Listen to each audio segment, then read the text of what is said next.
Hey everyone, Tuesday, Kiki here.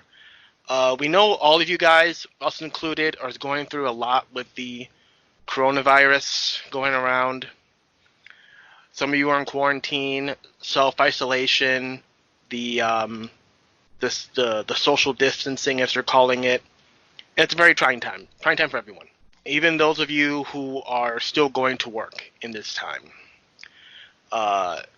So we're hoping that for right now, we give you just a few hours of entertainment just to distract yourself, let you forget about your worries for just a little while and enjoy two friends talking to each other about something we love. Yeah, guys, we just want you to stay home. Seriously, please stay home and listen to the backlog. Join us on social media. Request episodes you want to hear during this time. We'll be happy to give them to you. And we got some interesting stuff that we're planning for the duration. So stay tuned in and stay safe. And now our feature presentation. I'm JP Tuesday. And I'm Kiki Canon. We've been Disney fans our entire lives. And now, as childless adults, we're undertaking a journey through the media that shaped our lives. Trying to find out if what made them special is still there. We are Rewatching the Magic. Aloha, Kiki! Aloha, Tuesday! We're going to Hawaii! Kind of. Hey, we figured out that laser thing. They have digitized us and sent us to Hawaii. Only we're now cartoons. I don't know how that worked. Yeah. I mean, that's fine. I've always wanted to be a cartoon. I don't know about you. Cartoons live forever. We can make this work. Yeah, no. And my wardrobe, I've already got like 7 of the same outfits, so. Guys, we are talking about Lilo and Stitch, a movie that I love and a movie that Kiki has not seen before, or at least before this rewatch. Yeah, I for some reason I've got some very strange gaps in my Disney watching history, as you will come to learn over the course of the podcast, I'm sure. But Lilo and Stitch just happened to be one of mine, despite my love for science fiction and my love for animation, and always kind of enjoying the idea of, a cute little alien on Earth with a kid or whatever. This one, I don't know why I have never seen it till now. It's one of those that I've always intended to see and it just never did. Yeah, this was during a weird part of Disney's animation history. There's been many names given to this era. The kindest name I've heard was the experimental era, and that kind of describes this era to a T. So many movies were trying to do different things, different storytelling elements, trying to do something that wasn't the Broadway musical formula, because at that time, as much as I personally liked that formula, the general audience has kind of gotten tired of it, as we saw with, but Hercules and Tarzan didn't really do so well in the box office. So they tried something new, and it wasn't really doing that well either. Like the new storytelling elements wasn't working.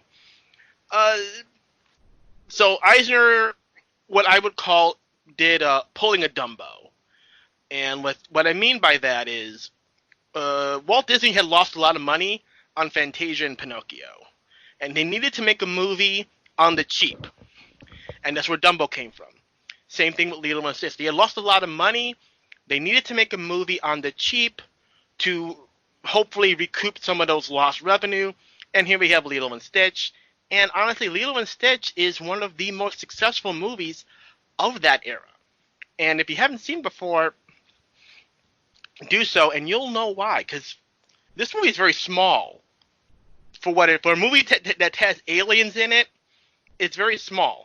And it works because it's so small, confined to the Hawaiian Islands, in this one specific island. one, yeah, specifically one island, yeah. Yeah, and it works because of it. It's a small story that has a lot of heart in it. The theme of family is so prevalent in here, and it just works so well. For someone who who this was their first time watching the film, what were your general thoughts of the film? Um, I really did enjoy it.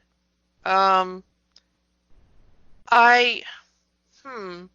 It was a little bit different in the way it went than I expected. Even in all these years, I've heard a lot about the movie, and it's not like I've tried to stay away from spoilers or anything, but parts of the movie were still surprising to me. Um, I really didn't expect the other two aliens that ended up on Earth, to be quite like they were.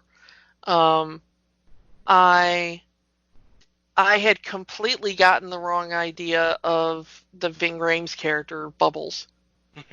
In, little snippets I had seen in memes and stuff like that.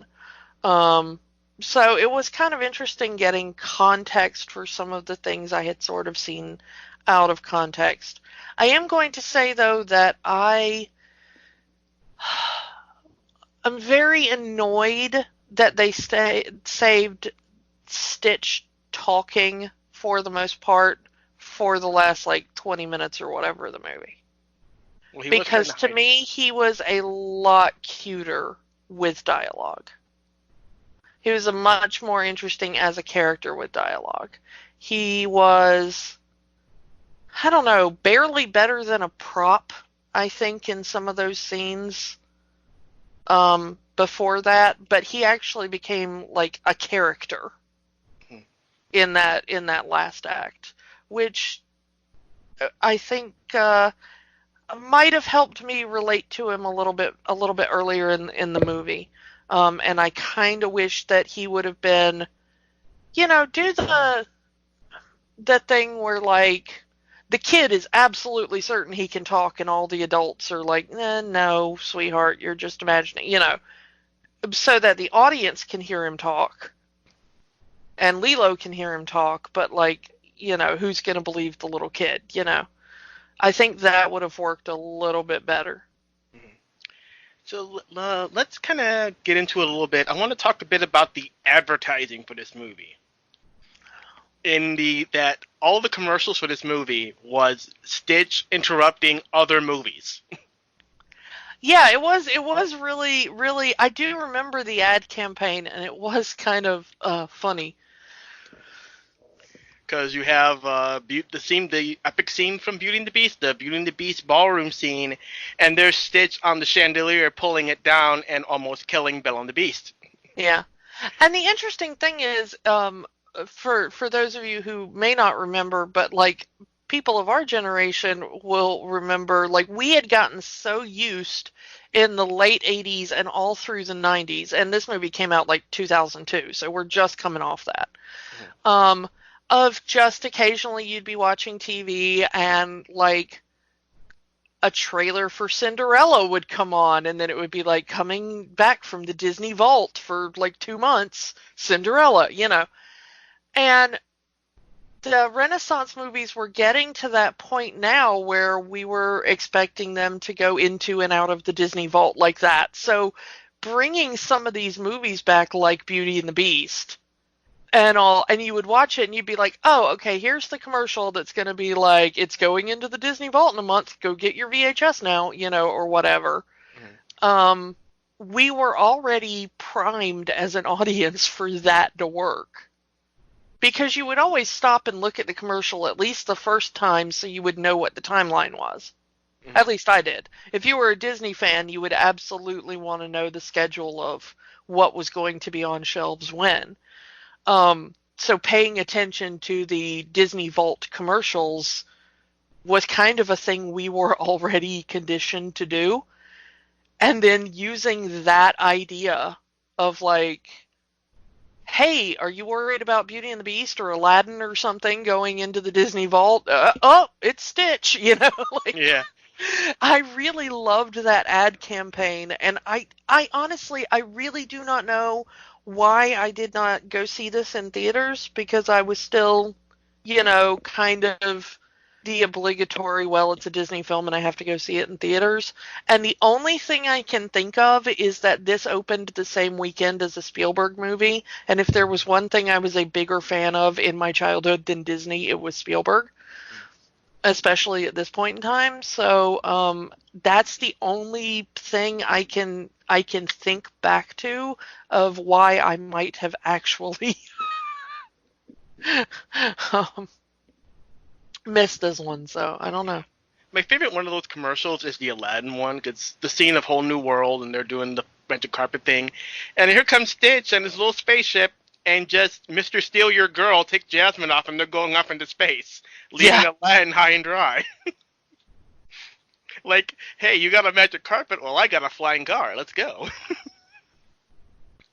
I absolutely loved one of the teaser posters for Lilo and Stitch, and in fact, it's the one they use on Wikipedia, so if you go look at Lilo and Stitch on Wikipedia, but it's Stitch sitting front and center, and all the Disney Renaissance characters, and also Pinocchio and Dopey. Is it Dopey or Sneezy or something? One of the dwarves. Yeah. Yeah. But mostly Disney Renaissance characters, like cowering in fear from Stitch, and it says there's one in every family. Which I absolutely love that idea of using the other characters to, because Stitch isn't your normal Disney character for most of the movie. No. And so I love that idea of the counterpoint of like, hey, we're Disney and we're going to try something a little bit different. This isn't a fairy tale. This isn't taken off some old piece of media. This is an original idea. It's an alien, which Disney had not done in a little bit. And it was a story taking place in the modern day, which, again, Disney was not known as doing back then. Yeah, we had a lot of like, this is set in 1600s Europe somewhere or whatever. But I think the closest to modern day that Disney had gotten in the recently before Lilo and Stitch was probably Tarzan. Yeah. I think that's kind of the one that was the closest to modern day. Was Meet the Robinsons before or after this? I cannot remember. But yeah, and the idea to set it in Hawaii was also a big deal at the time. Mm-hmm. Because they had not ever done anything in like the Pacific Islands or anything really in Hawaii. There weren't any really big Hawaiian Disney characters or anything. No. Or even Polynesian characters at all. Again, this was a good no Polynesian characters. This was a good decade and a half before Moana. Yeah. So the idea to set it there really caused a lot of excitement around it. I think a lot of Native Islanders and stuff like that were really happy to see something portraying any part of their culture, modern or in the past, just as I think there was a big, same thing about Moana, that a lot of people were like, oh good, we finally get stories about us to be told. Yeah, it's, again, a rarity that is a Disney character, a main Disney character of color. Yeah, because it does absolutely look like the three main human characters in this all have actual Hawaiian ancestry, not just people who were raised on the Hawaiian Islands. Mm-hmm. Which even today there is a very big distinction. But it does look like they actually do have Hawaiian heritage. And I do like that not everybody on the island looks like they have native Hawaiian heritage. there are also like very obviously white characters whose parents or grandparents immigrated to the islands at some point. Mm-hmm. But I like that it's a mix. You know, you do kind of see the mix of, it's not just a movie about native Hawaiian Islanders. It's not just a movie about, you know, white people who moved to the islands or whatever. Mm-hmm. But it's a movie about kind of modern Hawaii as it exists now as a U.S. state.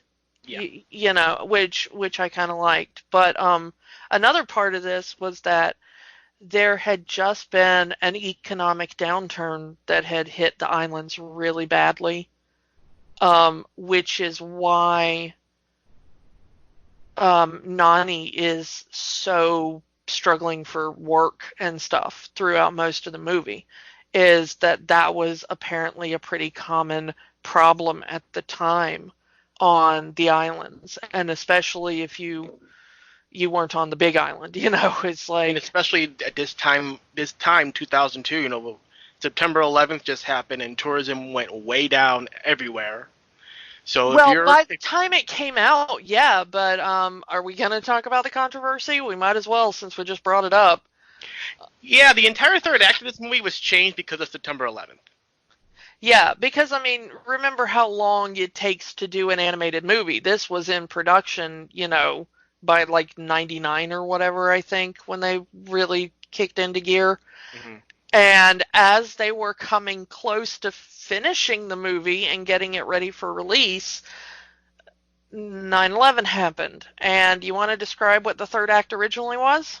Third act features Stitch and Stitch, Nani, and the other two aliens stealing a Boeing 747, flying it through the city.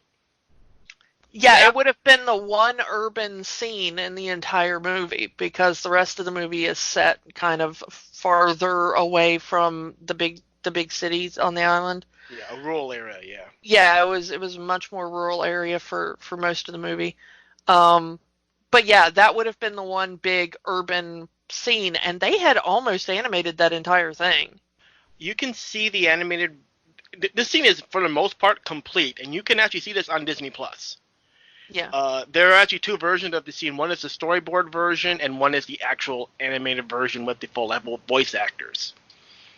And they salvaged this by changing the 747 was a CG model. So all they did was change out the CG model, change it to make it look like it's more of a spaceship-y kind of thing rather than a Boeing 747.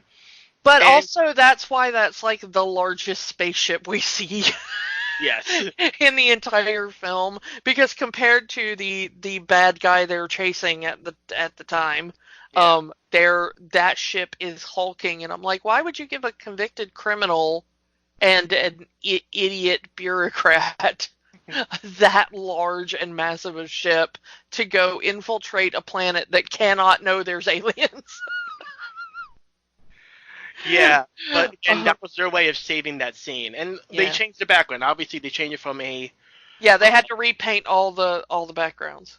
Yeah, so it went from a urban landscape to a mountain landscape, and I think that actually makes it better as it keeps it in that rural area. Yeah, I think the original one would have caused a lot of but you know, I mean, granted they would have been in an Earth, you know, vehicle, but it's like there's going to be a lot of questions about that. You know, like why? How can you keep Stitch a secret at the end of the movie while doing that? You know. Well, you know, we'll call in the Men in Black and they'll neuralize everybody, and there we go.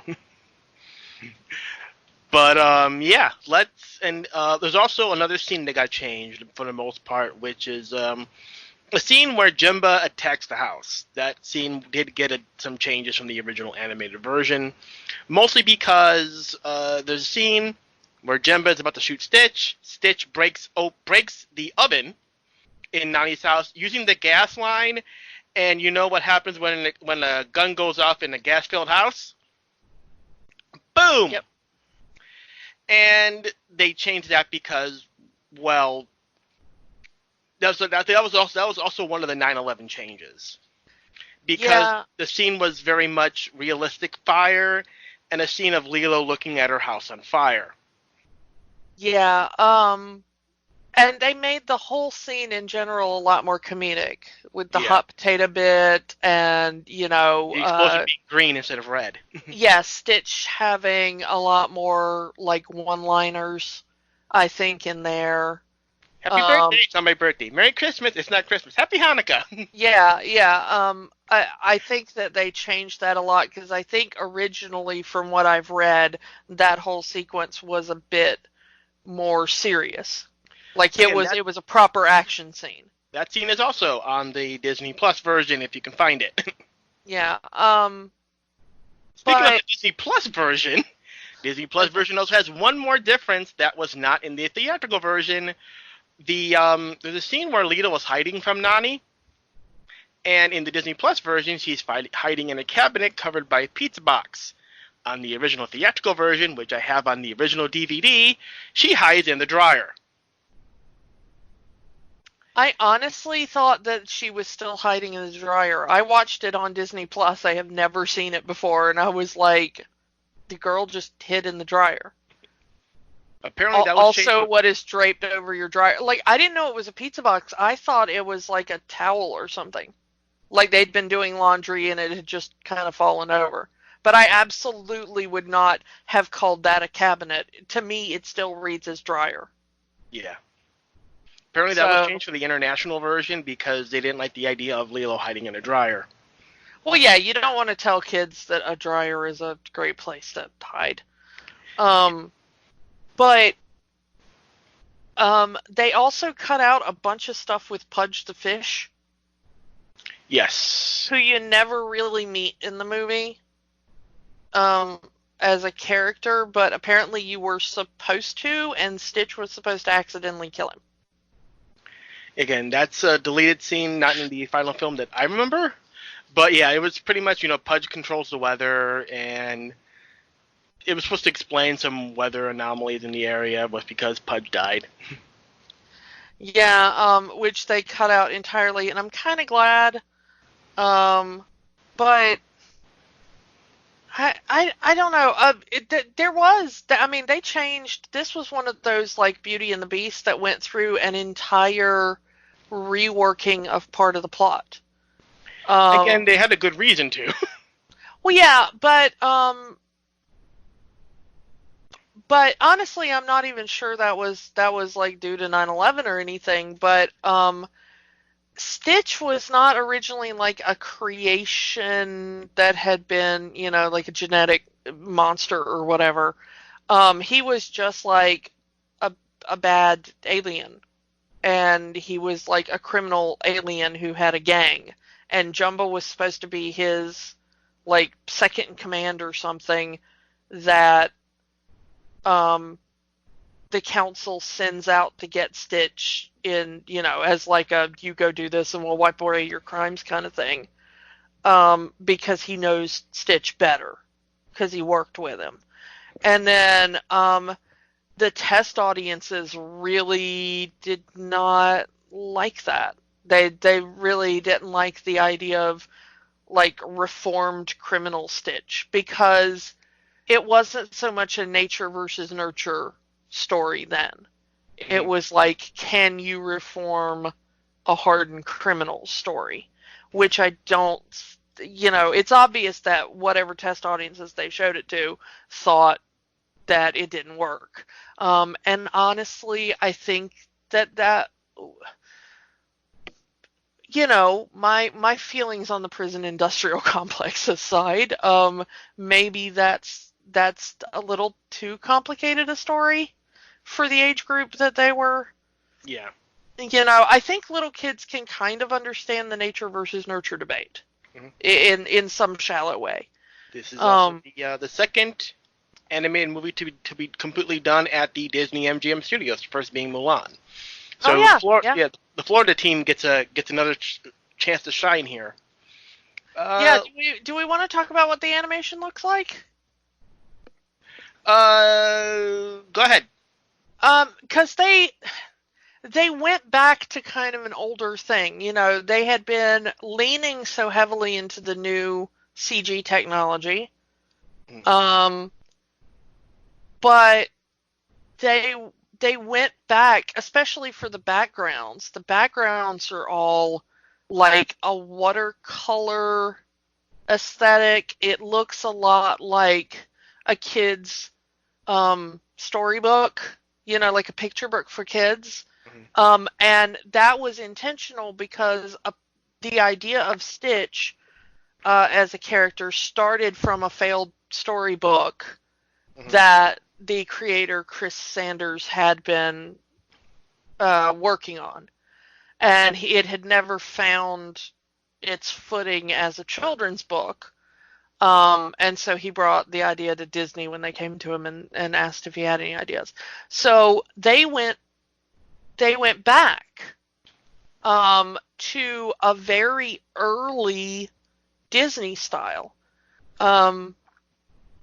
But they changed the kind of medium. So they went back to the hand-painted style, but traditionally Disney would have used a paint called gouache, which is an incredibly old technique. And honestly, I'm familiar with it because it's what we use in medieval reenactment to do illuminated scrolls and things like that.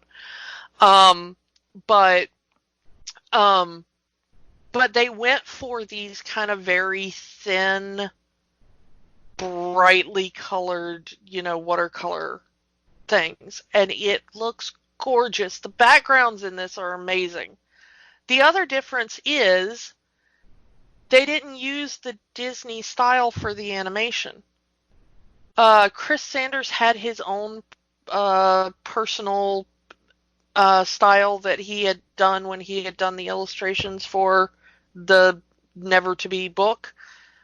And so he had all the animators be retrained in his personal style. And this kind of caused problems with him in Disney. Several of the higher-ups were not happy about this because they had a style, they had a way they wanted to do it, and Chris Sanders was doing something different. The experimental age. Yeah. You know, the experimental era, they really did. And this does not look at all like your typical Disney film.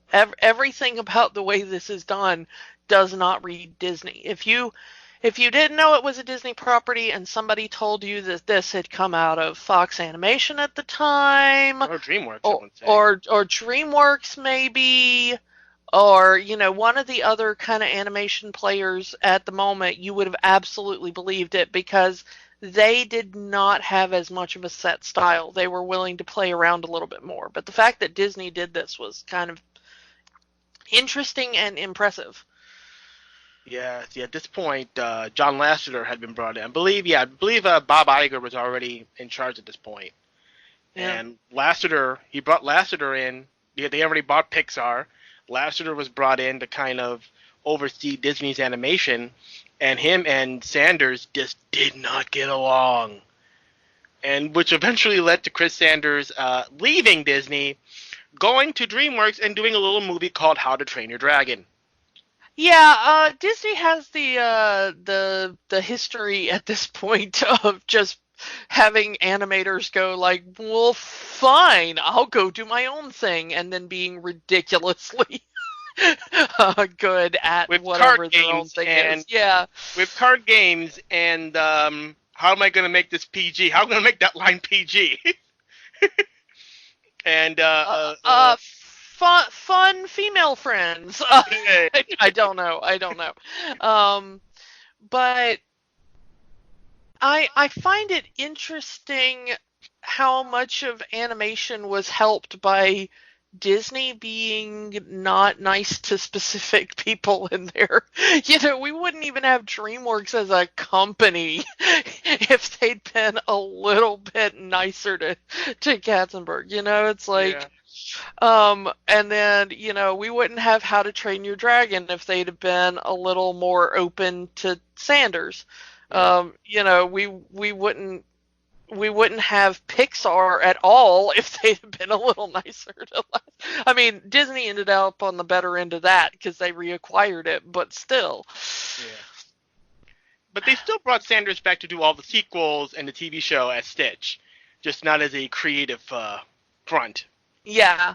But I don't know. I mean, I really think that this was maybe they should have been a little bit nicer to him because this is a good property for them. Yep. Let's kind of get into that. Yeah. Dean DeBlas and Chris Sanders were the directors of this movie. Sanders was the creator of the character of Stitch. He voices Stitch, which is, for a Disney movie at this point in time, to have a non-big name person voice a main character was weird. It's not something Disney did. Yeah, this is a big departure. And yeah, he really wasn't a voice actor. It wasn't like he had, because some animators are also voice actors. We know a few. But Sanders, I'm not really sure was. I didn't really find anything in his background that suggested he had any real career on the side as a voice actor until this. Mm-hmm. And of course, Chris Sanders voices Stitch. And for someone who really isn't known as an actor, like you said, during that third act, he really does get that wholesomeness into Stitch during that final act. Yeah, I absolutely loved the portrayal of Stitch. I thought that the voice was great, and in fact, I didn't look up who was doing the voice until afterwards, and I was very shocked. There's a lot of emotion in that performance. I mean, there's a couple of things Stitch says that I was like crying over.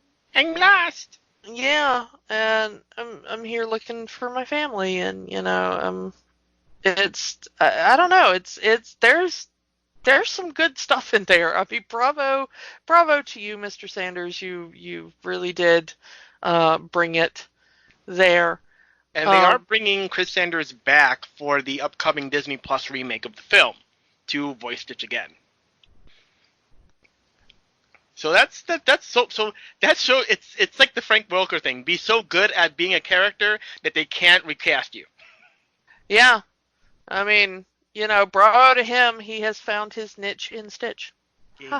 So let's talk about the other characters. That would be Lilo herself, voiced by DeVay Chase. And her resume is kind of huge. Yeah. She was Samantha Darko and Donnie Darko. She was Samara in The Ring. Just those two. If you haven't seen those two movies, what are you doing here? Yeah. She was an incredible, if you ever watched the HBO series Big Love, she played a character called Rhonda who was an absolute psychopath. I mean, she was so good. It was like one of those, again, it was like Samara in The Ring. She's very good at, or at least she was when she was that age. She's pushing 30 now, but at the time, she was very good at playing creepy child. Which works for Lilo. Yeah, it really does. When we were given this movie as our this week's request by our guest from last week, Adam described Lilo as a neuroatypical character. And watching the movie, I thought, yeah, that's absolutely right. This character displays some of the major neurodivergent markers. And Definitely not I your think typical Disney character. Yeah, or even just typical animation character. I'm not sure I've seen a character portrayal like Lilo ever. I mean, really. And I Well, think DeVay Chase was a good person for that. I don't really want to get into characterization right now because we're still kind of yeah. doing the pre stuff, but I think she was good for that because she could bring a little bit of that like creepy offbeat child that she'd been so good at playing into um you know, what if it was a kind-hearted, wonderful girl, but she just sees the world a little bit differently? And one of the few children in an animated movie that acts like a child. Yes, Lilo actually gets to act like a child. You do not feel like this is an adult writing a child, you know? Yeah. Um, and I had just watched a movie about 2 hours before I sat down to watch this that had a child who was like 8 but talked like they had a PhD. Yeah. And it can be a funny trope if used correctly, but it's not how most children relate to a character. If you're trying to get children to relate to a character, that's not the way to do it. You Yeah. know, kids relate to kids who speak like kids, I think. Yeah. Let's move on. We got Tia Carrere as Lilo's older sister Nani. And Tia Carrere, again, at this point in time, was a pretty in-demand actress. Yeah, she had a pretty good career going there. Her 90s, that entire decade for her was amazing. I mean, I mean, if you haven't seen Wayne's World, do so. yeah. And of course she was in True Lies. She was in Cole the Conqueror with Kevin Sorbo. Maybe not the brightest point of her career. Um, I mean, the Wayne's World thing really just launched her into superstardom. Um, if you weren't in the movie going audience during the 90s, you do not know what an absolute cultural behemoth that was. But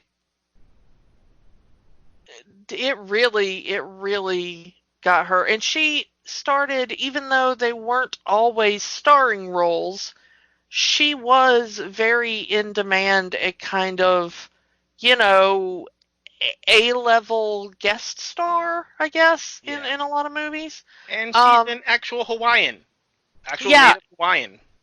so this is it was really awesome for them to go out and like they tried to do with Pocahontas, for example. They went out and tried to find at least some actors that were of the ethnicity they were trying to portray, specifically her and Jason Scott Lee, who portrays David. Mhm. He I am not sure if Jason Scott Lee is actually has. Yeah, okay, it does look like he has native Hawaiian in him, but he was definitely raised in Hawaii as well. So both of them were of native Hawaiian ancestry, and they were raised on the islands. So Disney basically gave the two of them the job of making it feel authentic to the way Hawaiians speak. So they added some kind of Slang. colloquialisms and slang and stuff like that just to make the dialogue feel more natural to people living on the islands. Mhm. Which I love that Disney gave them that leeway, because some studios will not. Some studios will be like, no, you read the line exactly as we wrote it. But I like that Disney was a bit flexible on that. All right, let's move on. David Ogden Stiers as Jumba, the creator of Stitch. You might remember him. We talked about him before. He was Cogsworth in Beauty and the Beast. Oh, and Governor Ratcliffe and Pocahontas. Yep. Oh, and the Archdeacon in Hunchback, yeah. So he has a resume. And a few roles that we haven't even gotten to yet. Yeah. I don't think we can go further. I mean, that's enough. You guys can get the picture here. And fun fact about David Ogden Stiers that I actually didn't know until recently. Mm-hmm. His first on-screen work was in THX 1138, which was George Lucas's first film anybody ever saw. A very interesting film if you've never seen it. And probably now owned by Disney as well. So I think that was part of the Lucasfilm catalog when Disney bought it. So maybe we'll cover that one day. Who knows? Maybe. And it's him doing a Russian accent. Or that Boris Badenov kind of voice for Jumbo. Yeah, it's more Boris Badenov than it is a legit Russian accent. It's very much introducing myself. I am Dr. Jumbo. This is 626. Yeah, it's that kind of overhyped thing. His sidekick, portrayed by somebody I am absolutely adore, which is Kevin McDonald, one of the members of the Kids in the Hall. Yeah, Agent Pleakley. Pleakley, yeah. And you may also know him if you're an Invader Zim fan. He is the almighty tallest purple. So, but yeah, he's got himself a little voice acting career going now, and he's actually really, really good at it.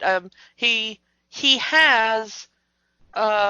been one of those on-screen actors that actually takes the craft very seriously, and I do not consider him necessarily stunt casting because he has actually worked on being a voice actor, just as much as being an on-screen actor. So I respect that. Good for you, Kevin. And they just announced that Kids in the Hall is coming back soon. I am psyched. Anyway. Moving on, and Pleakley being the Earth expert that is sent to Earth to, because what? Quote unquote expert. Big giant air quotes around expert. Yeah, that's part of the comedic is that he's supposed to know everything there is to know about Earth, but what he knows about Earth is factually incorrect. Think of that one episode of Doctor Who when they're on the space Titanic. There you go. Yeah. Ving Rhames as Agent Cobra Bubbles. Yeah, he does a good job with this. Yeah. But of course he does. I'm impressed that the Ving Rhames persona comes through with as little dialogue as Bubbles has. Because Ving Rhames has always been kind of a man of few words, but most of those words are filled in by his body language, which is hilarious because you can't do that, of course, as a voice actor, but somehow it still comes through, which I'm just bravo to him. What does Cobra Bubbles look like? Well, yes, I mean he does look like Ving Rhames, but you can't. This isn't a motion capture movie. I was making a Pulp Fiction joke. I know, but it just Okay, Cobra Bubbles. There's a lot of. I mean, there's before we get to the end where his kind of past is revealed, he's this big imposing character. Like you said, he's in a way sort of a villain because he's the Child Protective Services agent, and he doesn't really look like your typical Child Protective Service agent. Yeah, which is I think the first thing Nani says to him is you don't look like that, Yeah, it's and so it's and you find out everything about him at the end of the movie, but it's it's this character that isn't, why would this character be in CPS? But it's and he says, I'm the guy they call when things go wrong, and things have gone very wrong. So it's that's kind of their way of saying this situation has gotten so big we have to call this guy to fix it. Yeah, we brought in the literal muscle. Let's move on here to another sort of villain character, Kevin Michael Richardson as Captain Gantu. Yeah. Oh, Kevin Michael Richardson. I do not think we've had the ability to talk about him before. No, I think this is his first, or the first Disney movie that he did that we've talked about. Yeah, that we've talked about. Kevin Michael Richardson is an absolute workhorse of a voice actor. You have heard him in everything. I mean, everything. He's done so many video games. He's in Knights of the Old Republic. He's in Halo 2. He's in the Baldur's Gate series.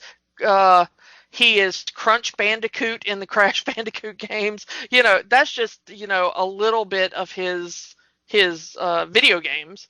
He is, he eventually voiced the Joker in the animated series that was called The Batman. Yep. He is, he's Bill Cosby in the Boondocks. And he's the principal in American Dad.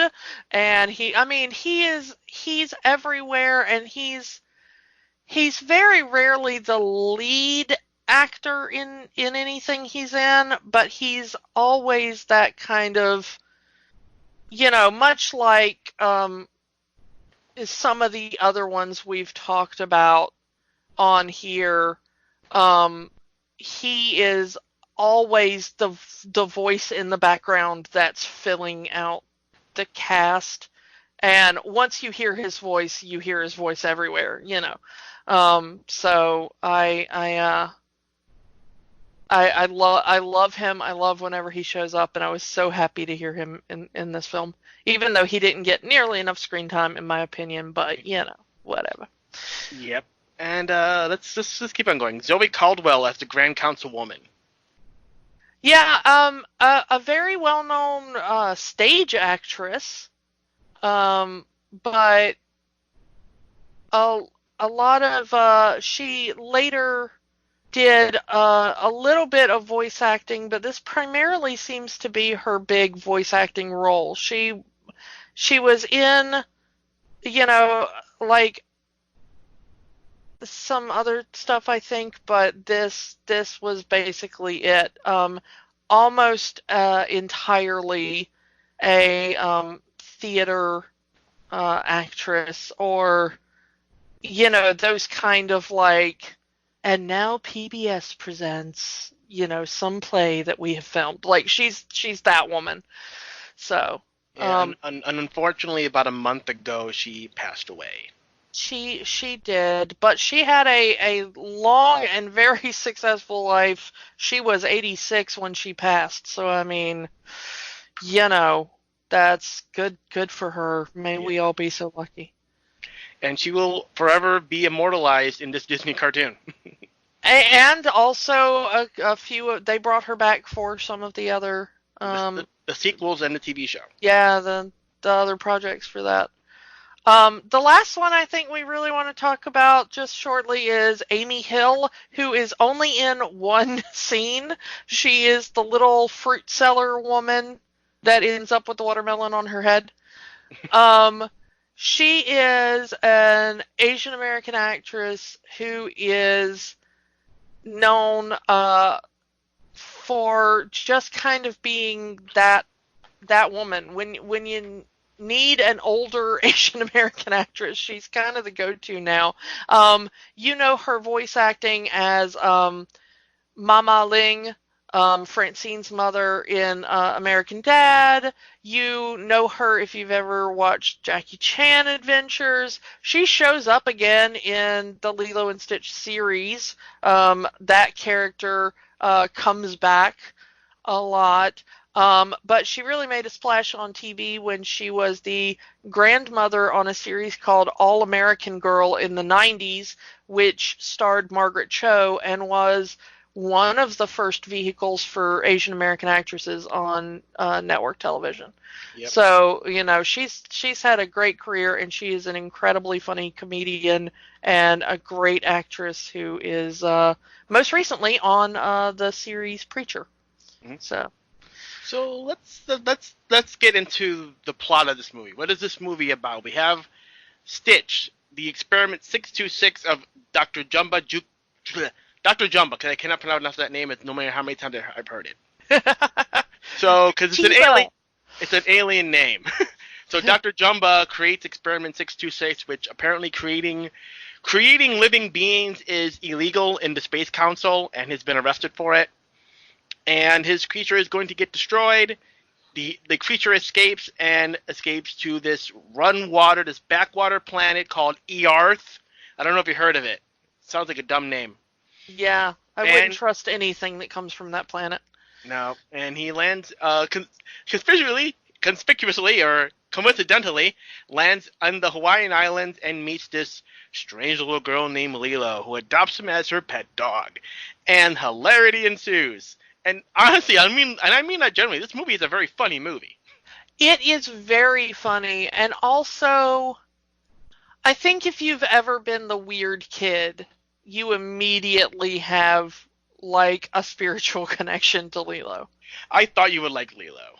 Yeah, I am very sad I have never seen this movie up until now, because Lilo is now, like, my fave. She makes her own doll, but it comes out weird, so she gives it like, oh no, I just decided she had surgery because she got worms in her ears or something. Like, yeah. And I was absolutely that kind of kid. It's like if Wednesday Addams were a little Hawaiian girl or something. It's very much in that kind of. She's not necessarily creepy.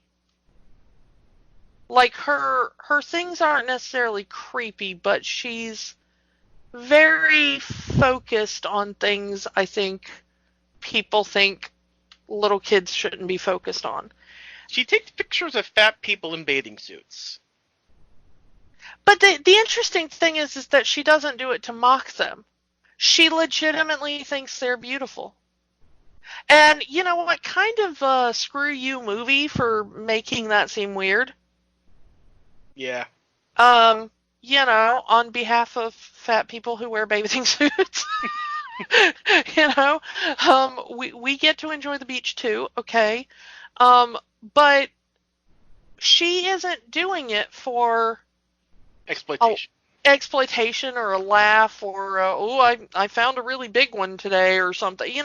It's a very loving. She really does think that all of the subjects of her photographs are beautiful, which I like. And again, boo to you, movie, for suggesting that they're not. They are very strangely, as photography, her lighting's always a little bit off and her framing is kind of weird. So you can take issue with them as photographs, I guess, but not her choice of subject. And my favorite background character, and I think everyone's favorite background character, is the ice cream guy. Yes, the poor ice cream guy who is probably has skin cancer. I mean, let's just be honest. That's not a good tan on him. Yeah, no, it's not a tan. It's like you have deeply destroyed about 18 layers of your skin, my dude. The last severe burn I got at the beach, which was almost a year ago now, I still have the tan from, thanks to part of my heritage. But even I didn't look like that, and that was a severe burn that required some kind of out of the ordinary care for that one. But yeah, that poor guy, get him indoors and slather aloe on that poor man. He never gets to enjoy his ice cream, though. And he never gets to, get him indoors, cover him with aloe, then hand him an ice cream. That's what we need for that dude. Oh, But yeah, yeah. I love that dude too. That made me laugh so much, and also a little bit, oh, Even in the original the original pre 9/11 version of the movie, he still loses his ice cream. oh, yeah. They could have gone back and changed that. You could have changed that, Disney. But that was part of the gag. Yeah, so let's talk a little bit about Lilo and Nani's background here and how they ended up in the situation they're in. Typical Because Disney trope. again, we get my least favorite Disney trope, dead parents. We need a dead parents jingle for this show. Oh, goodness. Yeah. Dead No. parents. Dead parents. Dead parents aren't much fun. Disney. So yeah, interestingly though, one of the reasons that I relate to Lilo is this is the first, shall we call her a Disney heroine? I think we shall. Disney heroine that has to deal with dead parents, that deals with it in a very realistic way. You get the idea that people like Belle and Ariel and stuff probably never really knew their mom. Like, they don't really have memories. That maybe they were so young infants or early toddlers that it's just kind of a gray, like, you had a mother, she was here, but, you have no memories of her as a person. I don't know exactly how old Lilo is supposed to be. I think she's supposed to be about 5 or 6. Really, that young? I would have pegged her older, like 8 or 9. But I don't know what the official Disney word on that is. But One of the characters drives a big wheel, so we can go in that direction. yeah, and to me that reads slightly older, but I don't know. I was also a weird child. Single digits, we'll go with that. Yeah. But the apparently the official Disney line is that she is 5 years old in this movie, and then she ages up throughout the franchise. But she has at least one birthday in this movie. Yeah. But she is the first one that actually deals with this trauma like a real child deals with this trauma. Mm-hmm. There are certain things that are very common to children who lose at least one parent at a very early age. And it kind of changes depending on what age you are. And if you ever listen to the comedy of Pete Davidson, who lost his father in 9/11 when he was 7 years old, he talks about a lot of the same things, and I relate to that because even though I was a little bit older when I lost my mother, I went through a lot of the same things, and watching Lilo, I saw her going through a lot of the same things as well, which I think bravo to them for understanding that, because a lot of people do not understand that part of the trauma. So things like her desensitization, I guess, around things that are creepy or weird or have something to do with death, that tends to follow a lot. The slight kind of lack of trust in somebody because you're always sort of expecting them to not be there the next day, whether they intend to or not, is pretty common. So there's all these little, the sense of like nobody wanting you enough, or else why would they leave?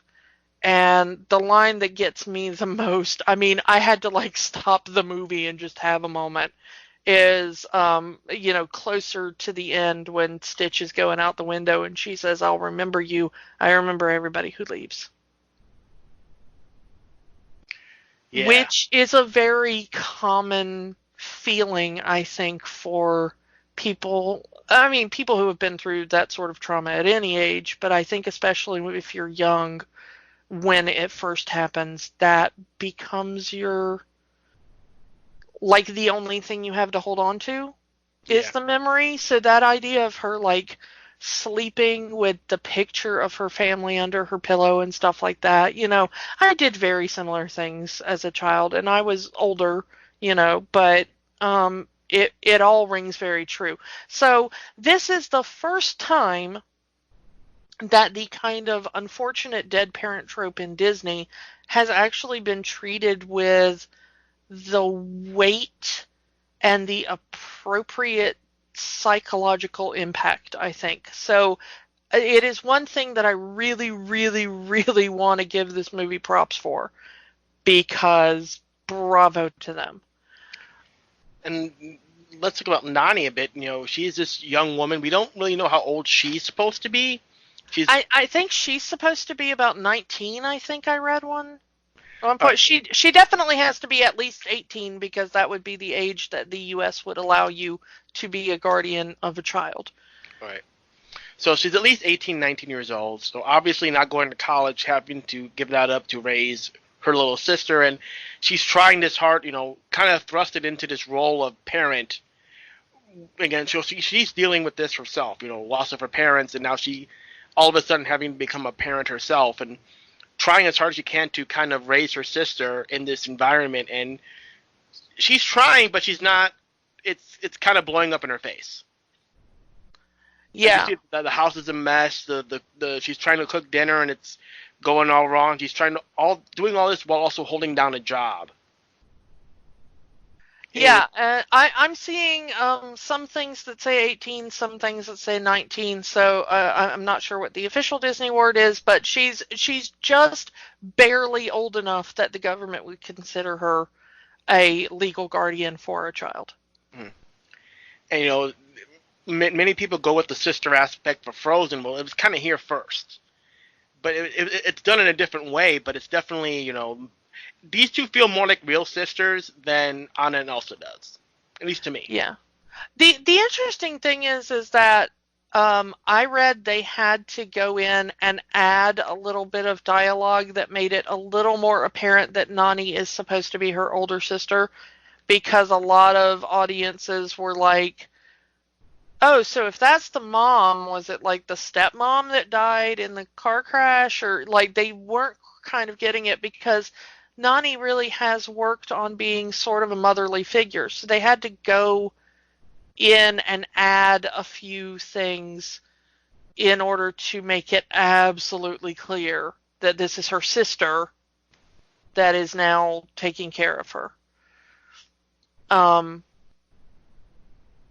I don't know how it came across in the original cut, because of course I've never seen the original cut that they showed as audiences. But yeah, that scene is out there. That I don't know if it's on Disney Plus, but that scene is out there where it's more of a story that Lilo says, and people kind of get confused because are we talking about of Nani being Lilo's mother? But yeah, they went back and put in a bunch of lines calling each other sisters, and there we are. But it works. Yeah, no, it definitely works. And here's the interesting thing is that Disney had been, for a while, trying to cultivate, at least during like the Renaissance years for people of our generation, Disney had been trying to cultivate some kind of connection with slightly older kids. Kind of those getting into their teens. And so they tried things, like these action movies and like Treasure Planet and stuff like that. Like, oh, that'll appeal to the older crowd. And it never really worked. But what ended up appealing to the older crowd accidentally was Nani. They made this movie for a younger audience. It's supposed to be that kind of sweet spot animation range of like 7 to 12 or whatever. But Nani really resonated with the teens of kind of, because even if you're not the official legal guardian, I think, of your of your siblings. If you have younger siblings, I think your parents start giving you more responsibility and look after your brother or sister, you know. And I think a lot of kids, older kids, related to that. Mm. You know, of like, I love my siblings and I would do anything for them, but man, would I hate to all of a sudden be the parent, you know. And poor Nani, I mean, you know, she didn't ask for that. You know, it's implied that their parents' death was like really, really soon. No, I mean like recent before the movie, because you know, it couldn't have been more than a year, or they wouldn't have let Nani be the guardian at all. Mm-hmm. So it had to be sometime probably shortly after Nani turned 18 and suddenly her parents are gone. And even when you're older, and, you know, both of us unfortunately know this, but, you know, even when you're older, having to do all the kind of end of life and post-mortem paperwork and stuff like that for a parent's estate is overwhelming no matter how old you are. And all of a sudden to have it at 18, which is when nobody's expecting that. Mm-hmm. And, you know, I don't know, had she even had a job before that? You know, I don't know. A lot of kids in the U.S. start working at 16, at least part-time. I don't know if she did, but, you know, what was that? Yeah. Yeah. And we call Bubbles not really a villain, but he is kind of an antagonist for them. Yeah. He's not a really, I mean, like, he's trying to help them. He even, you know, there are times where you feel like he wants them to succeed. He wants them to make it. Yeah. And they are very focused on Lilo, of course.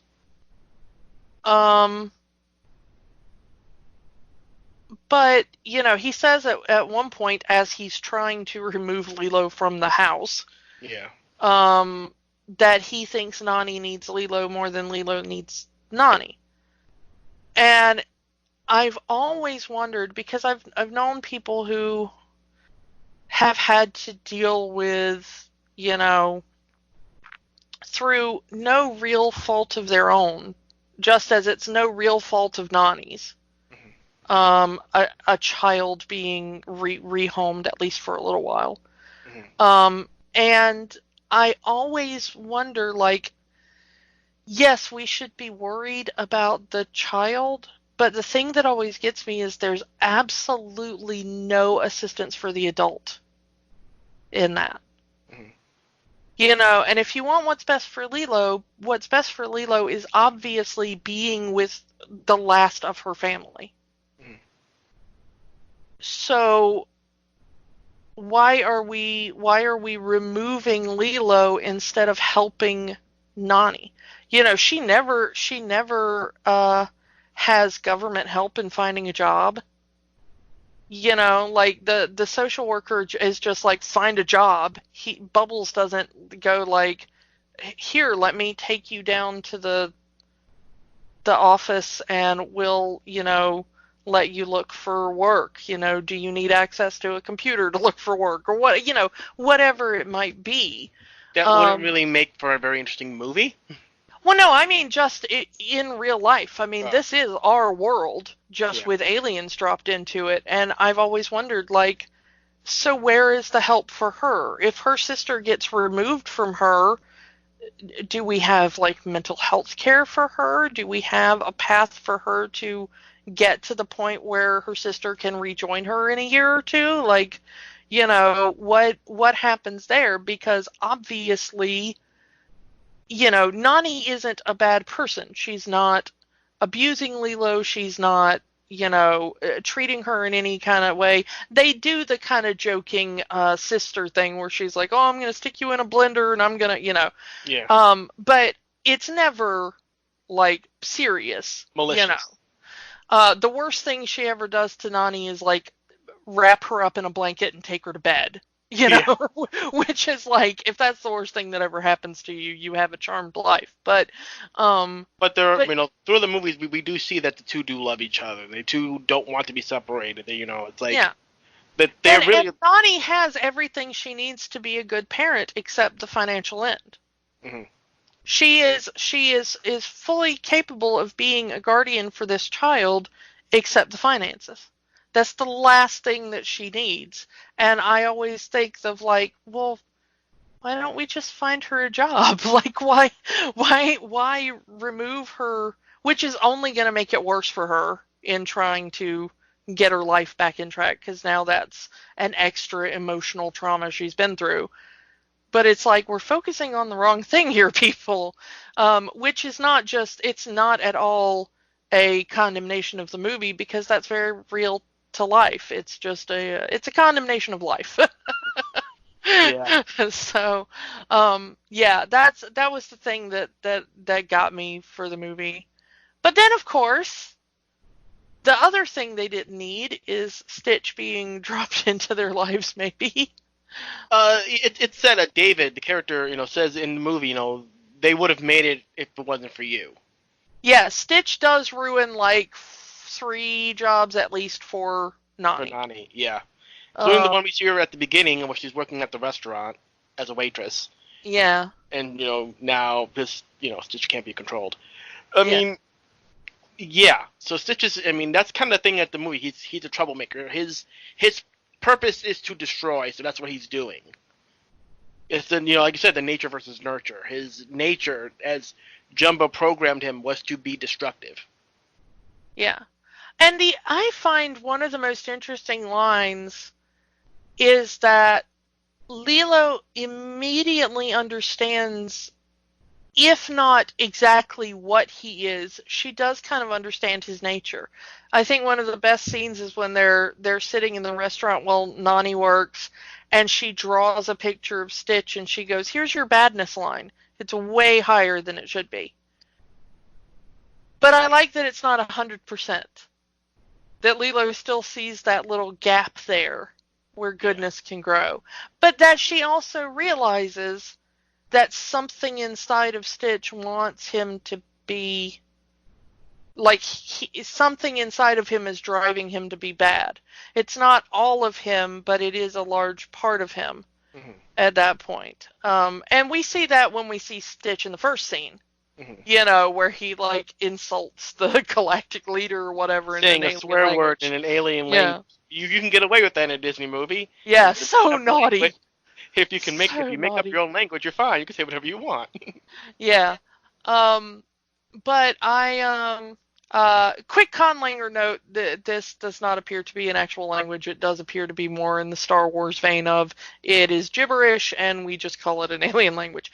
Anyway, but yeah, I like that insight that Lilo has on him of like, yes, I see there's a lot of bad in there, but here's the part I want to focus on and work on.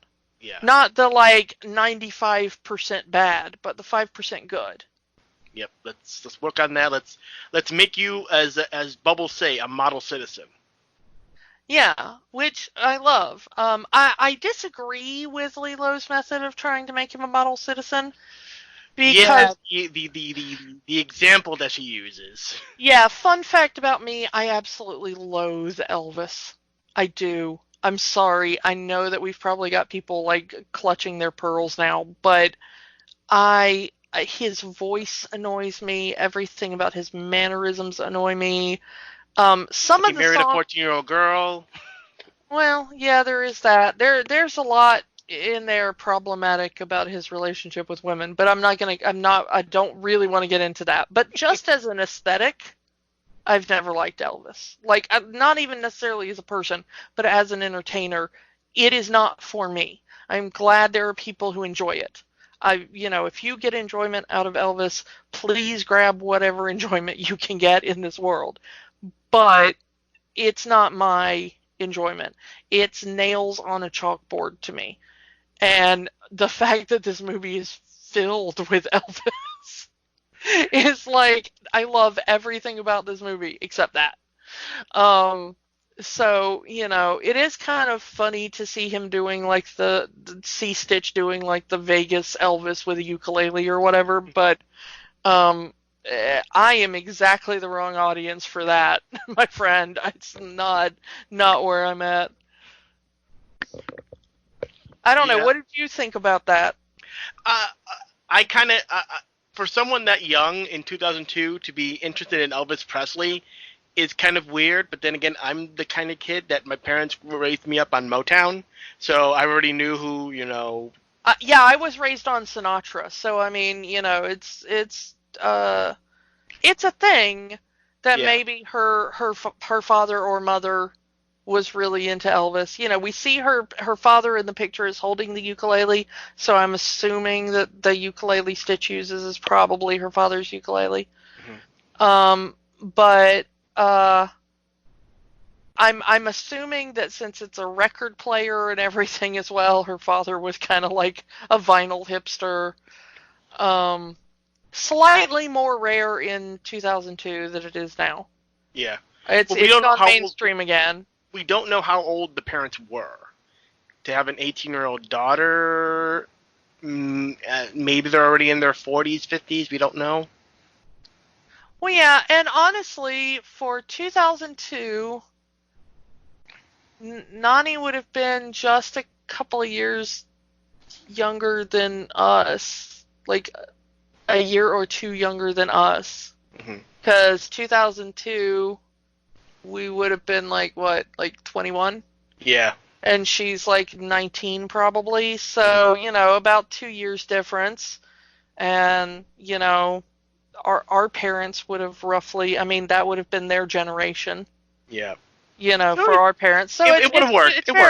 It's very probable that one of her parents was an Elvis fan, and these were that parent's records, and all from their childhood. So these are probably the vintage originals rather than reprints hipster style. So yeah. So Lilo tries to make Stitch the model citizen by modeling him after Elvis, and it's played up for laughs, and it goes horribly wrong. Though Stitch really gets the hang of playing the ukulele almost instantly, which is yeah, and we get that it is almost a throwaway line at the beginning when Jumba is praising all the abilities he gave Stitch. But most of them come back into play later in the film. He says that Stitch is impervious to fire, which is used like 3 times in that final scene.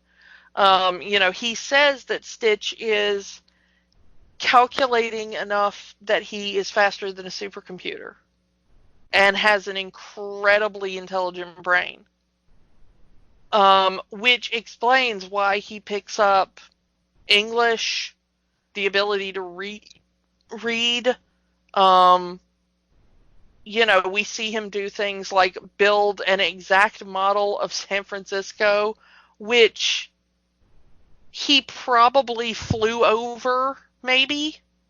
Well, there is the one scene where he sees the postcard of San Francisco. Oh, yeah, the postcard. Right. I forgot about that. So he saw a postcard and immediately recreates the image in 3D using random stuff around Lilo's room. And then goes all Godzilla, which I love. Fun fact, the closed captions describe the music playing in the background right there as King Kong type music, which I'm like, no, wrong kaiju. That's a East Coast kaiju. We're doing West Coast now. This is very much a Godzilla reference. Thank you. But yeah, so we see a lot of that, of Stitch learning, and I think the ukulele is just another part of that. That he immediately understands the typical progression of music, how to improv, with an instrument, and also the mechanics of working the instrument very, very quickly. Which I like. It's a little character moment that they don't really get into. The one thing I did wonder watching the movie is how stupid are the humans? Because everybody thinks this is a dog. Well, they do. There's a one throwaway line that Nani says that he may be a koala. Yeah. But, like, the shelter thinks he's a dog. They'll, instead of going like, this is obviously not a dog, let's call a wildlife expert and see what we accidentally hit with a truck, they just let Lilo adopt him as a dog. Also, $2 for an adoption fee and pet license. In 2002? $2, even in 2002? Yeah, seriously, $2? Are you kidding me? Best shelter ever. Oh my goodness, when I adopted my dog, 3 years ago now, it was, almost $200 after we'd paid for, like, neutering surgery and all the shots we had to get and everything. I mean, Are you sure your dog isn't really a super smart alien? You know what? If he is, I would love him all the more. So I'm okay with it. But I just love the idea that all of the adult humans are like, yeah, sure, dog. That looks like a dog. Nobody's going to question that it's bright blue. It's like, yes, I know we have dogs that we call blue dogs, but they're like gray. That's what that color really is. It's like, what? Are you kidding me? So yeah. Cartoon, I guess. Yeah, I know it's cartoon, but I'm like, come on, everything else is relatively realistic. Maybe if they made Stitch look more like a dog. Yeah, and he does try to kind of walk like a dog. He gets down on all fours and walks on his knuckles, and he does kind of bow his legs out a little bit like a bulldog or, a pit bull or something like that would walk. He does bark a few times. He does bark a few times. Not very well, but, good enough for a human, I guess. I don't know. Mm. And what is it? She said he was a collie before he got hit by a truck. That's Lilo's explanation for why he doesn't look like a normal dog. I love that she's just decided, like, yes, in a former life you were a collie, and then you had a horrible accident, and for some reason now you're blue. A koala, a blue koala. And have an extra set of arms. So yeah, I adore that kind of conceit, because I do like the trope of, like, humans are too stupid to recognize the obvious alien. But and they play into it, of course, with Jumba and Pleakley as well. Pleakley dressed as the wife of, like, oh, I'm not ugly, it's like yeah, they're dressed, their human disguises wouldn't work normally, but everyone else is, okay, they're just people. Yeah. So I absolutely love it, but we get the kind of comedic thing with Jumba and Pleakley trying to capture Stitch without doing too much damage or reveal themselves to the humans, which is, an old conceit as well. Mm-hmm. This isn't, the first movie by any means to use it. But I love the idea, and of course Bubbles confirms where it came from at the end. Yeah. The idea that we can't harm anything on Earth because they are part of the mosquito food chain, and mosquitoes are an endangered species. We're food for mosquitoes. Yeah, we are food for mosquitoes, and that is why the humans must be protected. And I love the idea that Bubbles came up with that as, like, a Hail Mary pass for a previous alien incident. Some people claim that he was there for the infamous Roswell incident, but that happened in 1947. And he mentions it being Roswell 1970 something. So it is a different Roswell incident. That apparently the Councilwoman was there for. Yeah. Bubbles is older, but he's not that older, So, yeah. So no, not the Roswell incident that you're thinking of. That was in the 40s. Bubbles is in another Roswell incident we have never heard of that was in the 70s, and somehow convinced them that they couldn't hurt Earth because mosquitoes. Which, interesting flex there, Bubbles, but okay. It worked, apparently. And now the aliens believe that Earth is a wildlife preserve for mosquitoes. Yeah, but, it has kept the aliens away for, 30 years at that point, so, Yeah. that's pretty good. I like that apparently all the aliens in the universe except humans are part of this one galactic federation. Yeah. And that they are very, rule, because Bubbles says aliens are all about rules, But I love that kind of idea that what a hilarious retirement plan Bubbles got. Yeah. You saved the Earth. You need to retire from active, CIA alien service. Go to Hawaii. Go to Hawaii. Yeah, which I think is hilariously awesome. And then we'll give you a job as a social worker, but it's kind of obvious that he's the emergency social worker. Yeah. He only shows up if something has gone horribly wrong and nobody else can fix it, which makes sense in retrospect, because if anybody can fix an unfixable situation, it's going to be the guy who convinced aliens mosquitoes were an endangered species. Yep.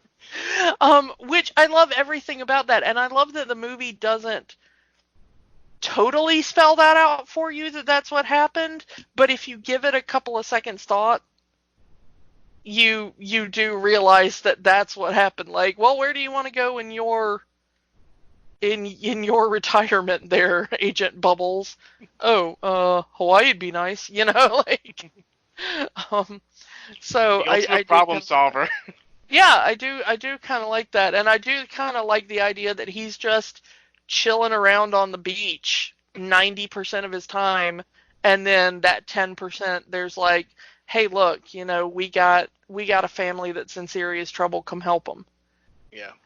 Which I love the whole idea of that character. I have to mention this one because I think people will be upset if we don't. Is Pleakley being a cross-dresser, sort of? Is he one of the few cross-dressing characters in a Disney movie? I honestly think that this is a reference to Kids in the Hall. Yeah. I really do, because Kevin McDonald was one of the, very much in the Monty Python vein. Yeah. It is a comedy All-male. troupe, all-male comedy troupe that frequently had to dress up as female characters because there's nobody else there. And Kevin McDonald was one of the frequent ones that got that job in Kids in the Hall, because he is more of a slight build and everything, and in a dress looks a little bit more feminine than some of the others. But I honestly read that as a Kids in the Hall throwback joke. I don't know if it was necessarily intended, but the voice he uses for Pleakley as a woman is one of the go-to voices that he always used on Kids in the Hall. So that's why that whole scene just read as and this one's for the parents, if you know who's doing this voice. But yeah, I mean, if that is, if you want to read that as an empowering character, by all means. I think Pleakley is a great character. I like he's a bureaucrat, but he's not necessarily an evil bureaucrat. He very quickly realizes he's on the wrong side of things. Mm-hmm. And he's torn between that kind of bureaucratic, like, I made a promise to follow this rule, and the realization of sometimes rules need to be more flexible. Yeah. We need to have a case-by-case version of this rather than a blanket version, which I think is what the councilwoman at the end also comes to. Yeah, even at the end, it says, does he really have to go? And again, quick fix with Bubbles, kind of saying, hey, didn't you buy this? Didn't you buy him at the shelter? Giving Lilo the idea of, like, no, you're stealing if you take my dog, because legally he's mine. Which is, I mean, Bubbles for the win, man. Come on. Quick thinking. Yeah, I mean, that is a very quick thinking dude. But, the idea that, like, okay, this is the local law, we should also follow the local law. Yeah. And also that the councilwoman realizes that this is not an evil creature, despite whatever he was made to do. Yeah. That he is now and see, before they couldn't really tell how sentient Stitch was. Mm-hmm. The best they got out of him was like a random swear word, which, I mean, a parrot can do that. I didn't teach him that. Yeah, a parrot can literally parrot back, whatever you say. It doesn't mean they actually understand what they're saying. And it's the end of the film where he says, my name's Stitch. Oh, okay. Well, because of Stitch, wait, what? Yeah, and this is my family, and I want to say goodbye to them. And, and that Stitch isn't fighting anymore. Mm-hmm. Before he was acting like a caged animal. Mm-hmm. A caged animal will almost always try to get out of the cage, at least at first. Mm-hmm. So it's not necessarily a marker of high sentience that it tried to escape a cage, because any animal will try to escape a cage. Mm-hmm. But the fact that he's like, I understand that there are laws, I understand that there are rules, and at this point I understand that it could cost me my life, because they were trying to kill him at the beginning of the movie. Yep.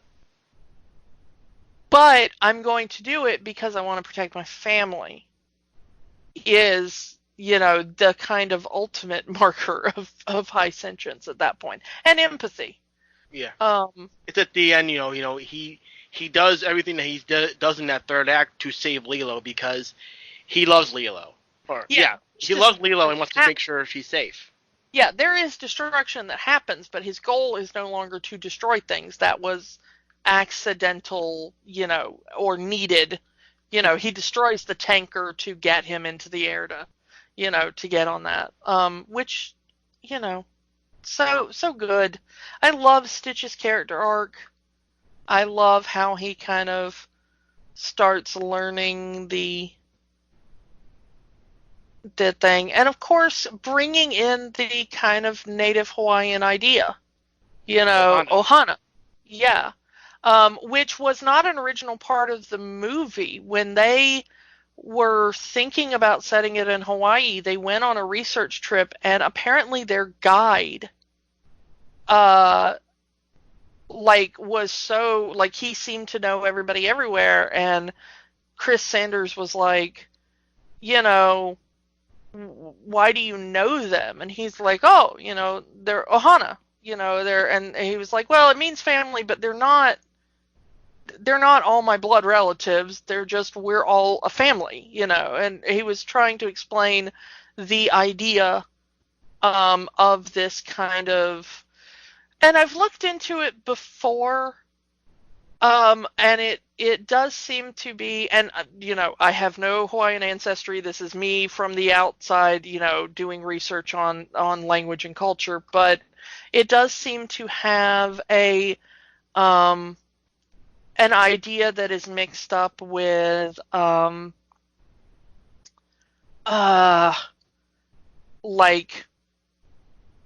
being kind to guests, and making sure that everybody has what they need, and just a general idea of caring and looking out for each other, and collectivism in that sense.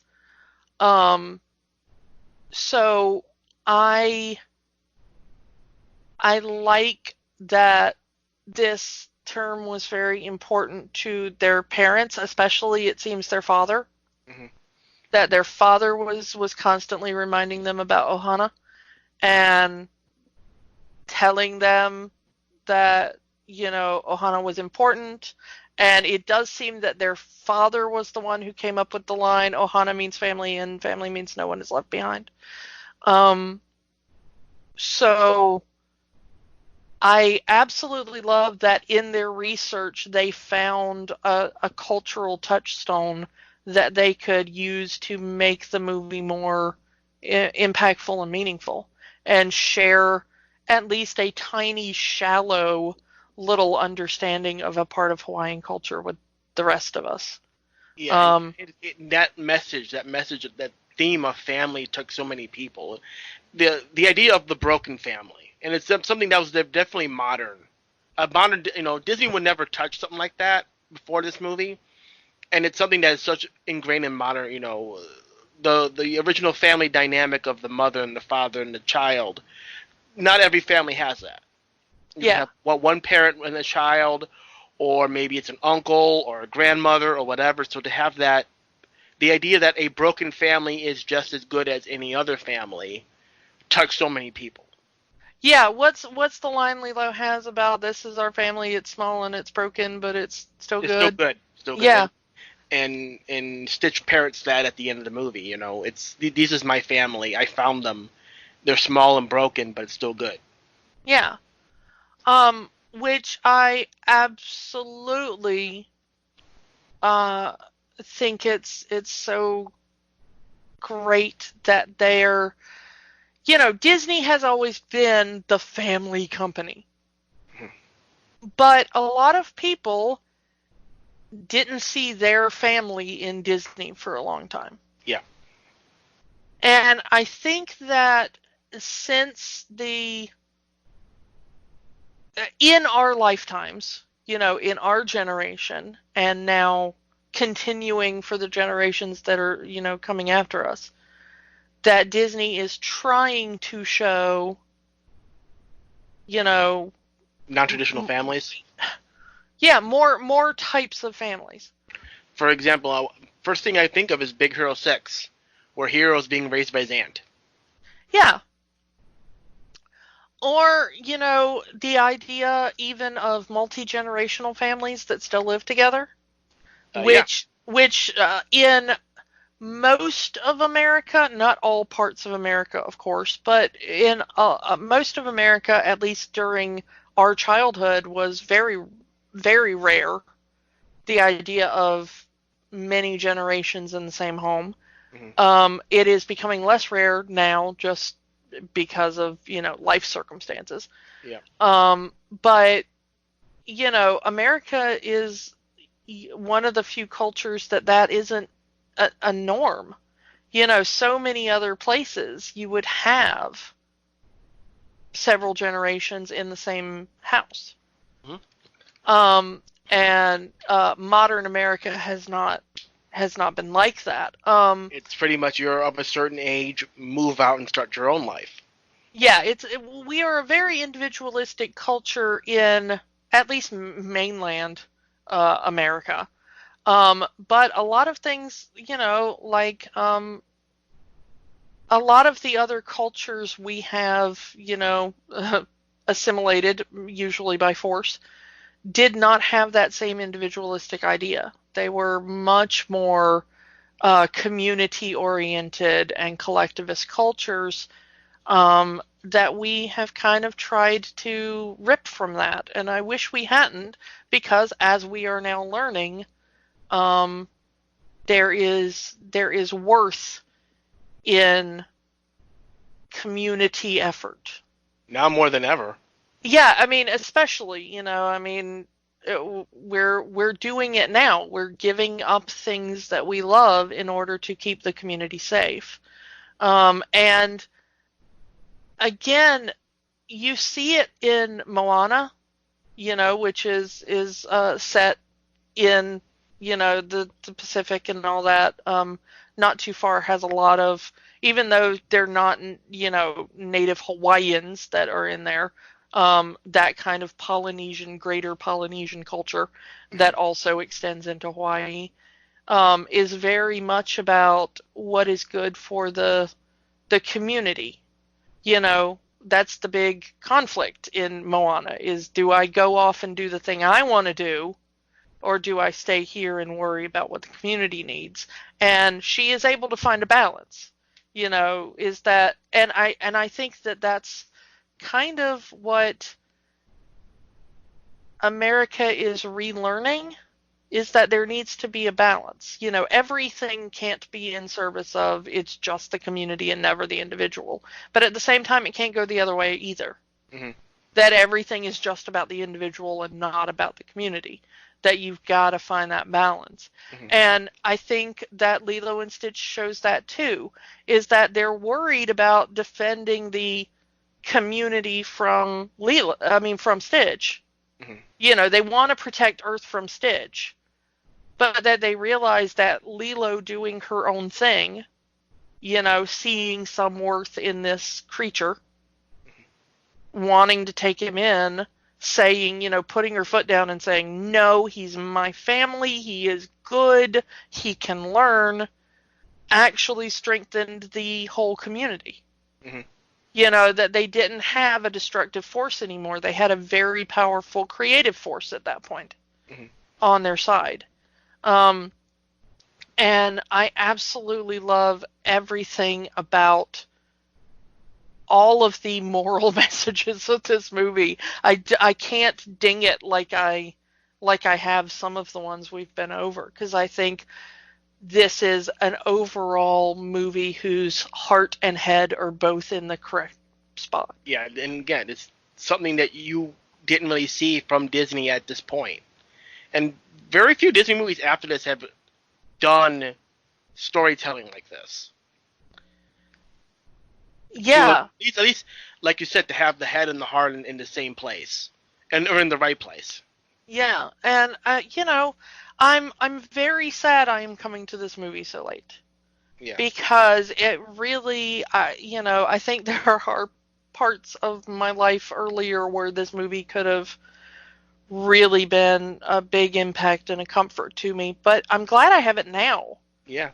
I'm glad that this gave me an excuse to see something that is now one of my new favorite things. Yeah, and again, it got so popular, they did 3 other movies and 3 animated series. And maybe we'll deal with those in the future, but today is not that day, my friend. So let's ask the big question for you, because this was a rewatch. I want to do one more thing before. All right. Let's talk a little bit about David, because we haven't talked about him. Okay, yeah, David is adorable. I love everything about David.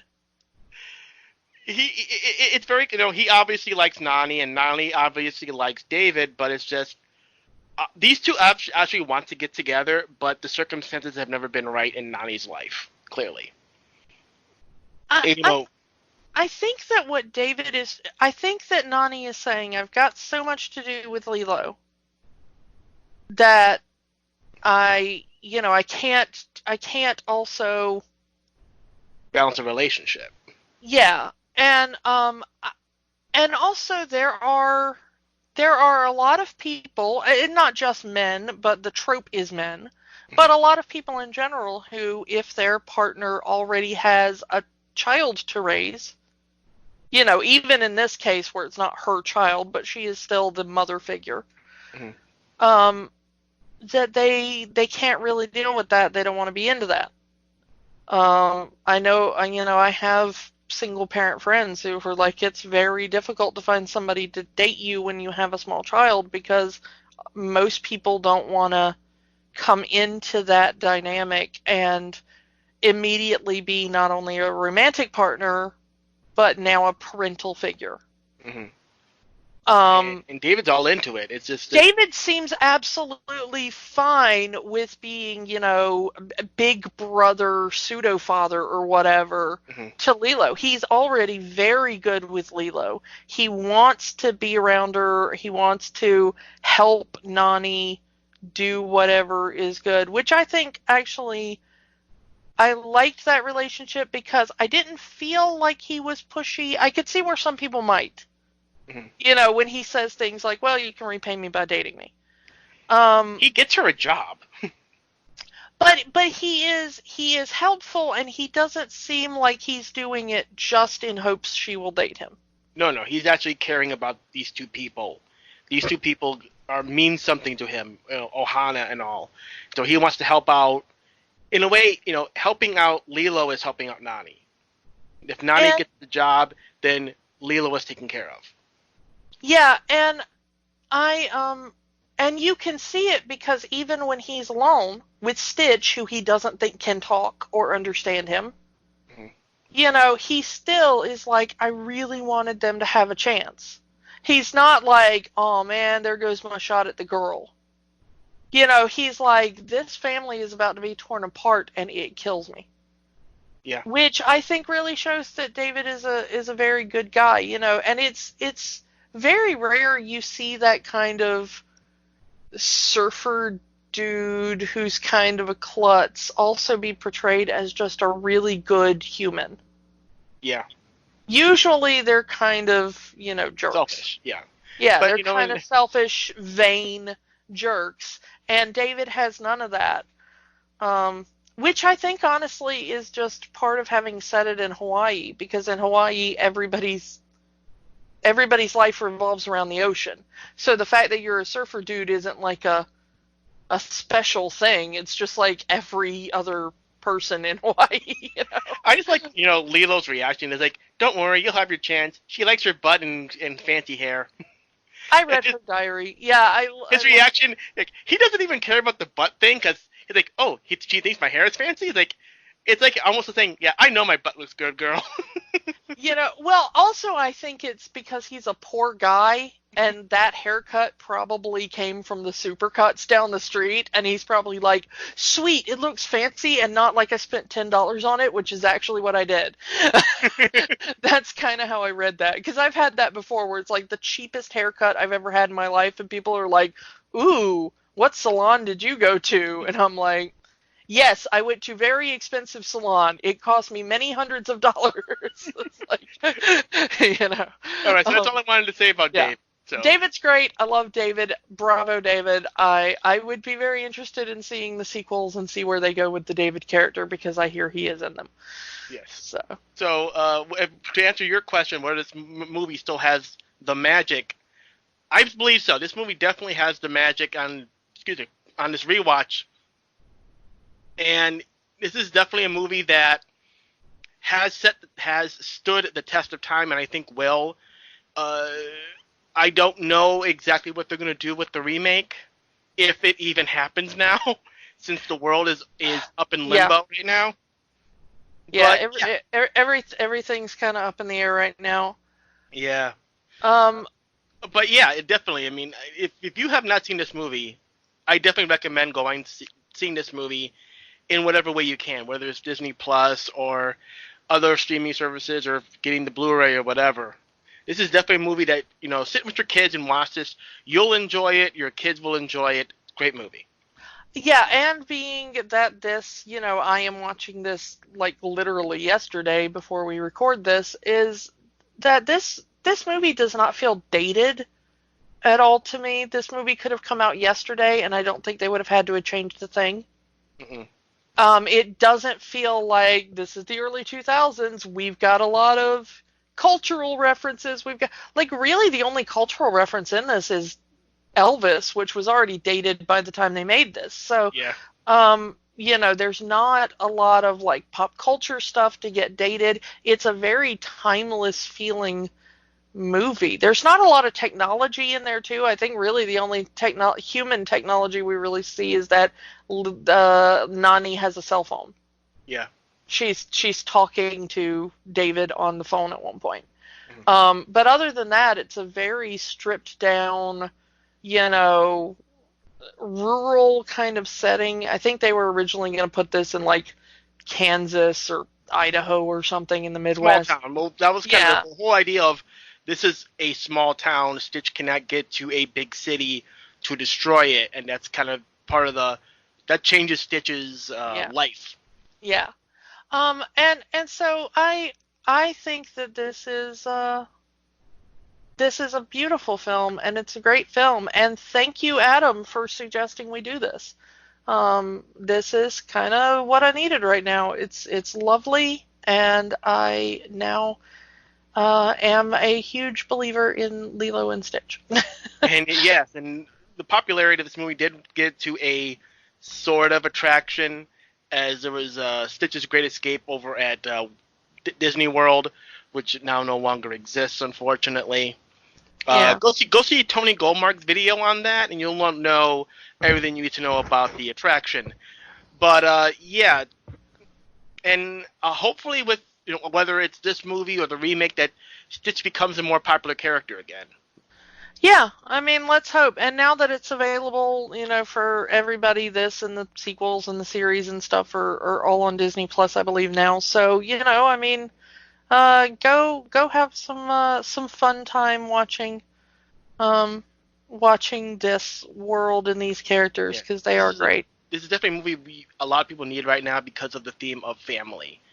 And right now, everyone needs to be taking care of their Ohana. Yeah, and if anyone in your family is, neurodiverse on any part of that sort of divergent spectrum, I think they will really love Lilo. I certainly did. I found so much to relate with her, and I think she's a great character. So yeah, I think that's all we can say on Lilo and Stitch. So yeah, thumbs up, definitely. This is definitely a thumbs up movie. Definitely go watch. Go watch now. Anyway. So what we got coming up? Well, 1,000 years ago, superstition and the sword ruled. It was an age of gargoyles, and that's where we're going next week. Dum dum dum dum dum dum da da dum. Yeah, and we're going back into the Disney afternoon, guys. Yeah, and not just the Disney afternoon, but like the heavy hitter of the Disney afternoon. This thing was Disney's response to Batman the Animated Series. And how?